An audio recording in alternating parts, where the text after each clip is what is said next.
oggi, questa fantastica giornata, io sono qui con il mio amico Raffaele Mattina, che è una grande persona qui in Italia, e ben voluta da tutti ti vogliono bene, tutti parlano bene di te. È chiaro che in una cultura che è più magari verso la mia, tu saresti considerato a fucking asshole, like we say, che vuol dire in italiano una gran bella persona. So actually, since Raffaele doesn't speak a fucking word of English, I'm going to insult him without him even knowing, okay? So this is going to be fun.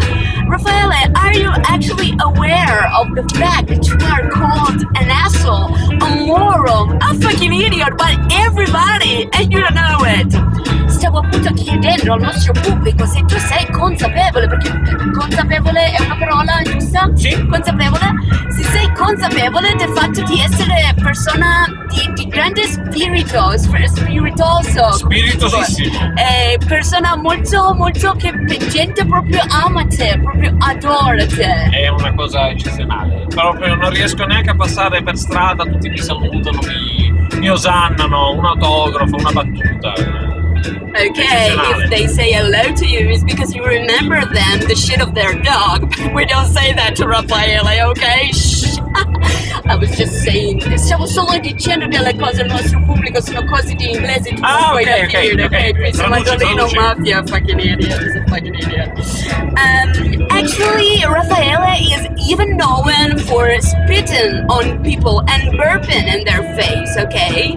So this is, in Italy, is considered like, you know, a weird thing, it's kind of creepy, but actually so imbecile, so completely moron to think that this is something right, ok? Stavamo giusto dicendo con i nostri amici che tu sei comunque una persona di gran classe, ecco, non fai mai routine, non ti esibisci mai, non dici mai parolacce, non ti esibisci mai in cose sgradevoli o disgustose. Mai, sempre molto moderato. Rispettoso. Rispettoso. Molto bene. It was very, very awful to talk to this complete ass, but you know, this is my job and it's a hard job, somebody's got to do it, and this time it's me. Actually, if I would meet him in the street, I would punch him in the face and, I don't know, just get his head off his neck, because I just can't even stand it, okay? I hate him.